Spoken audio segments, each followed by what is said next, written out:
Viral video pria gagal menikah karena tiba-tiba calon istri menghilang. Kisah itu diunggah oleh akun TikTok @dayat_rangga_q_dan_q pada Selasa 6 Oktober 2020. Video yang menjadi viral itu telah ditonton lebih dari 1,3 juta kali. Pengunggah mengatakan mereka sebelumnya sudah fitting baju dan menyebar undangan pernikahan. Namun sehari setelah fitting baju, perempuan tersebut memilih pergi bersama mantan pacarnya. Pria yang batal menikah itu bernama Rangga, 33 tahun, dari Jakarta. Ia dan calon istri seharusnya melangsungkan pernikahan pada 17 Agustus 2020 lalu.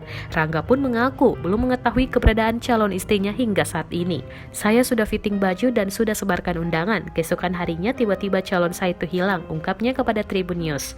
"Sampai detik ini keluarganya dan saya nggak tahu dia di mana," lanjutnya. Menurut Rangga, calon istrinya pergi dengan mantan pacar yang ternyata juga temannya. Dirinya yang terkejut saat mengetahui calonnya sudah berpacaran diam-diam dengan temannya tersebut.